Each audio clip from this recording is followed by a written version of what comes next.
dalam sholat berjamaah itu ada ketentuan yang berlaku di dalamnya yang mesti ditaati baik oleh imam sebagai pemimpin dalam sholat berjamaah, dan juga ada beberapa hal yang wajib ditaati oleh makmum. Jika apa yang disyariatkan dalam sholat berjamaah tidak ditaati, berarti kemungkinan sholatnya bisa jadi tidak sah gitu. Sholatnya menjadi tidak diterima Allah. Nah, di antara ketentuan yang berlaku bagi makmum dalam sholat berjamaah yaitu tidak boleh sholat seorang diri di belakang saf. Tidak boleh bagi makmum sholat seorang diri di belakang saf. Bagaimana makna di belakang saf seorang diri itu? Nah, ini yang akan kita bahas hadisnya. Kalau kita perhatikan hadis dari Wabisah, wa an Wabisah bin Ma'bad radhiyallahu an, dan dari Wabisah bin Ma'bad radhiyallahu an, anna Rasulullah sallallahu ra'a rajulan yusolli khalfas shaf wahdahu. Sesungguhnya Rasulullah SAW melihat ada seorang laki-laki, maksud laki-laki di sini adalah salah seorang sahabat Rasul, yang dia itu sholatnya di belakang saf sendirian. Jadi tidak bergabung dengan saf yang sudah ada. Misalkan saf barisan pertama itu sudah ada, tapi dia tidak bergabung di saf yang pertama tadi, malah sholatnya di belakang saf seorang diri. Maka ketika si laki-laki itu sudah selesai dari sholatnya, fa'amarahu ayyu'ida sholata, maka Rasul kemudian menyuruh laki-laki tadi untuk mengulang sholatnya. Nah, ini menjadi dalil bahwa kalau begitu sholat di belakang saf seorang diri itu tidak sah. Dari mana tidak kita ketahui bahwa itu tidak sah? Ya karena Rasul kemudian menyuruh orang itu untuk mengulang sholatnya. Ingat, bukan hanya tidak sah pahala berjamaahnya aja, tapi juga sampai tidak sah sholatnya itu sendiri. Ini hadisnya diriwayatkan oleh Imam Ahmad dan juga Abu Daud, juga Imam Tirmidzi, dan Imam Tirmidzi mengatakan hadis ini hasan, dan Ibnu Hibban mengatakan hadis ini sahih. Dan kesimpulan dalam kitab Tawdihul Ahkam ini pun dikatakan derajat hadis tadi adalah sahih. Dan dalam hal ini seorang ulama, Imam Al-Albani, pun mengatakan di sini adalah sahih. Nah, selain hadis yang tadi, hadis itu pun kemudian dikuatkan oleh hadis yang datang dari Talq bin Ali radhiyallahu an Talqin gitu. Hadisnya lebih sangat jelas juga di sini dikatakan Rasulullah SAW bersabda, la sholata limun faridi khalfas shaf, tidak sah sholat bagi orang yang sendirian di belakang saf. Ini menguatkan hadis yang tadi. Tapi bagaimana kalau begitu? Jika ternyata saf di depan sudah penuh, gitu. Apakah tetap harus memaksakan ada di saf di depan tadi, atau apakah dibolehkan kemudian menarik seseorang supaya menemaninya di belakang sehingga tidak sholat seorang diri di belakang saf? Nah, apakah bagaimana caranya? Ini kemudian dalam hadis di bawah dari Imam At-Tabrani, wajada Tabrani fi hadis Wabisah. Imam At-Tabrani meriwayatkan dalam hadis yang datangnya dari Wabisah tadi yang pertama, di mana ada tambahan begini, Rasul bersabda, ala dakhalta mahum, mengapa kamu tidak masuk aja bersama mereka? kan tidak boleh sholat di belakang saf seorang diri nih. Nah, kan Rasul mengatakan kamu harus ulang sholatnya gitu kan tadi. Dan kemudian dalam hadis Tabrani ada tambahan, kenapa tadi kamu tidak masuk aja bersama mereka, artinya masuk dengan yang udah ada di saf tadi. Kalaupun toh ternyata di saf pertama tadi udah penuh, gak apa-apa kamu sholat seorang diri di belakang, tapi auz tarorta rojulan, engkau tarik seseorang ke belakang, tarik seseorang ke belakang untuk menemanimu sehingga kamu tidak sholat seorang diri. Namun sayangnya hadis tambahan dari Imam At-Tabrani ini derajatnya adalah dhaif jiddan, sangat lemah sekali. Maka kalau begitu bagaimana nih jalan keluarnya? Solusi hukumnya bagaimana? Apakah sholat di belakang saf seorang diri itu betul tidak sah sholatnya? Atau bagaimana maksudnya?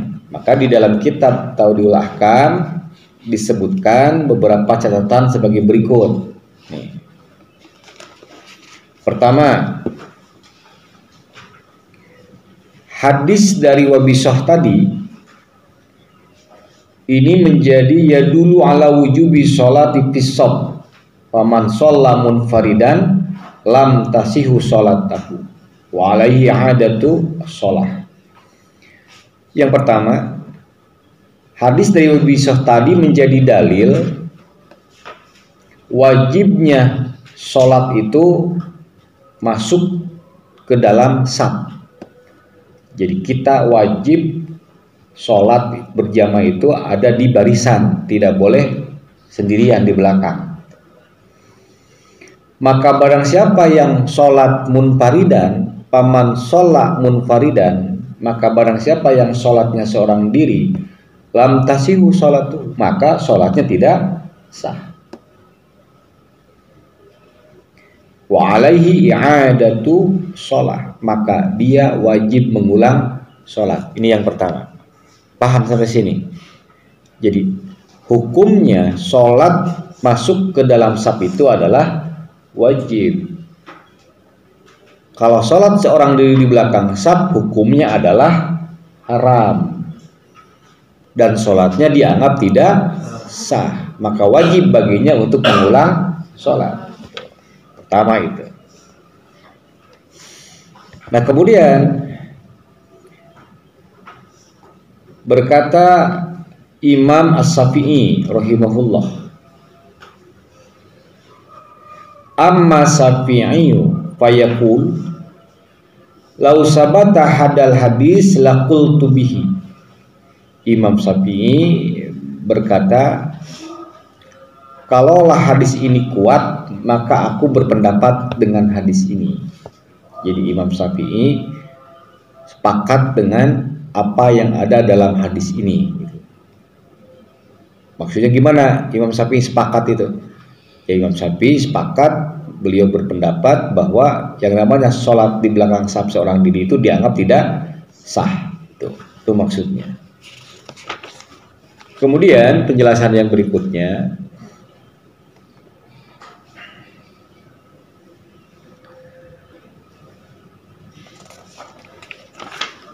dikatakan di sini qala Syekh Abdurrahman Asy-Sya'di. Syekh Abdurrahman As-Sa'di berkata, ikhtara Taqiyuddin wa Ibnul Qayyim wa ghayruhuma min muhaqqiqin, telah mengambil pilihan atau telah berpendapat Syekh Taqiyuddin dan juga Imam Ibnul Qayyim dan juga imam-imam yang lainnya sebagai pentahqiq hadis. Pentahqiq itu peneliti hadis. Jadi kata Syekh Abdurrahman Asy-Sya'di, Imam At-Taqiyuddin, Imam Ibnul Qayyim dan juga para peneliti hadis telah memilih pendapat ini ya kesimpulannya, anna man wajada fi soffi mahallan yaqifu bihi, sesungguhnya orang yang mendapatkan Sesungguhnya orang yang mendapatkan saf itu masih ada tempat yang kosong, maka dia harus masuk di dalamnya. Barang siapa yang mendapatkan saf itu masih kosong, maka orang itu harus masuk di dalam saf.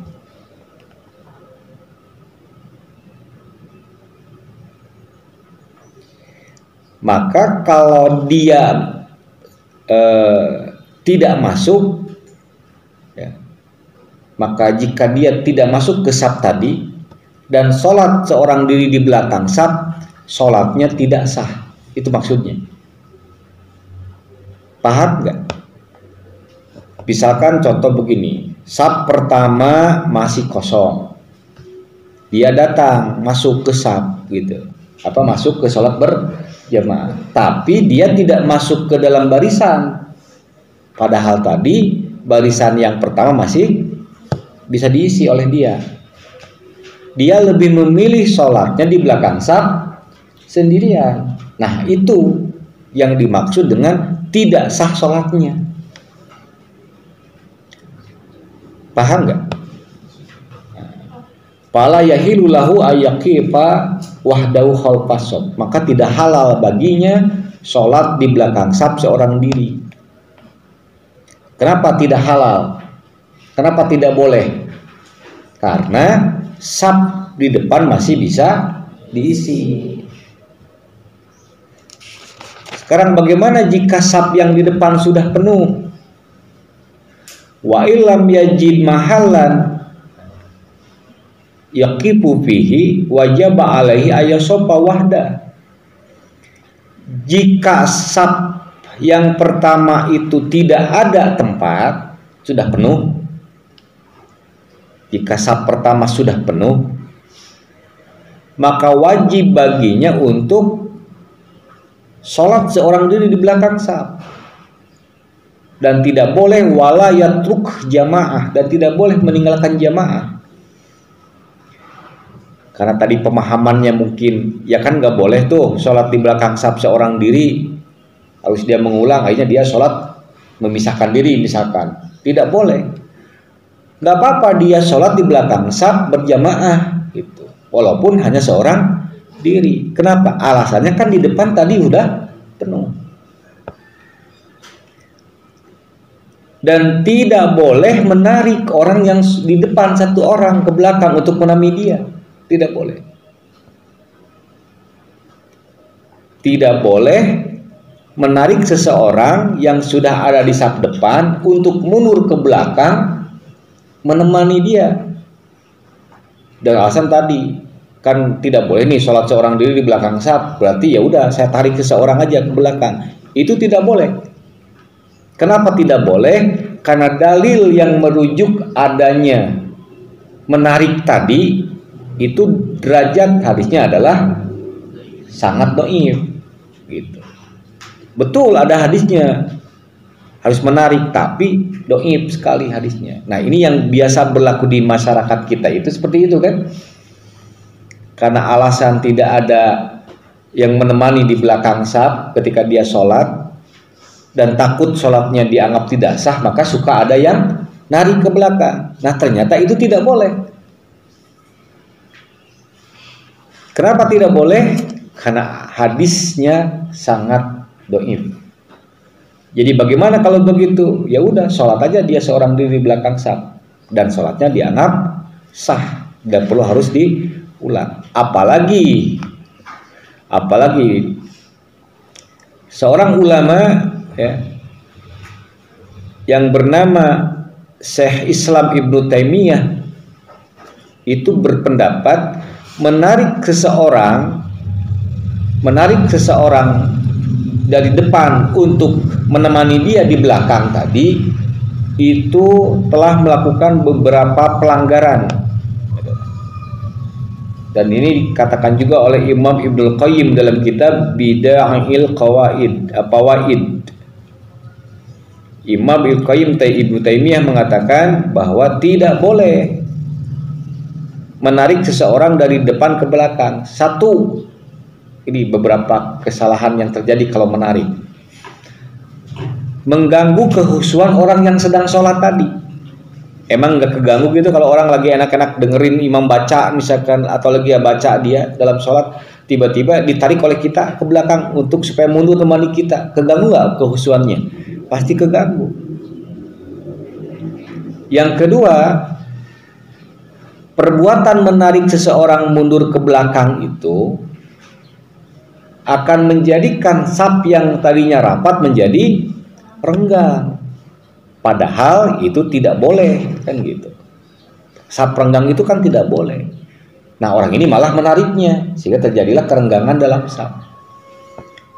Pertama tadi mengganggu kehusuan, yang kedua membuat saf jadi renggang. Jadi kembali, kalau begitu bagaimana kesimpulan dari hadis tentang sholat di belakang saf seorang diri itu? Kesimpulannya, sholat di belakang saf seorang diri itu memang tidak sah sholatnya jika saf di depan masih bisa diisi tapi dia malah memilih sholat di belakang saf seorang diri. Kalau saf yang di depannya sudah penuh, maka sah sholat dia seorang diri tadi, dan tidak boleh menarik seseorang di depannya untuk menemani dia di saf belakang itu. Karena hadis yang menerangkan boleh menarik atau perintah untuk menarik seseorang di depannya itu, derajat hadisnya adalah dhaif sekali. Paham ya? Nah, itu hadis tentang hukum sholat di belakang saf seorang diri. Ini jadi tambahan ilmu bagi semua nih. Jangan sampai ada kejadian menarik lagi orang yang dari depan. Ya juga selain tadi kalau kata Imam Ibnu Taimiyah bisa mengganggu kehusuan, juga bisa membuat saf yang tadinya rapat jadi renggang. Ini yang dikhawatirkan lebih parah lagi jika orang yang ditarik itu nggak mau mundur, ditarik nggak mau mundur. Orang yang di belakang tadi karena takut sholatnya tidak sah tadi narik lagi kedua kali, tetap orang itu nggak mau mundur juga. Nah, akhirnya yang ketiga kali lebih keras lagi nariknya. Nerima nggak orang itu yang di depan tadi, perasaannya nerima nggak? Pasti enggak. Maka yang terjadi apa? Keributan pastinya. Beres sholat bukan assalamualaikum tapi malah siring gebugan gitu. Kenapa? Karena enak aja loh, gua lagi sholat enak-enak diganggu, kan bisa jadi gitu nanti. Nah, makanya pernah dibahas di bab tentang ini di beberapa hari yang lalu. Untuk sholat berjamaah itu bukan hanya imam yang harus tahu ilmunya memimpin sholat berjamaah itu, juga makmum pun harus punya ilmu bagaimana cara sholat berjamaah yang benar itu.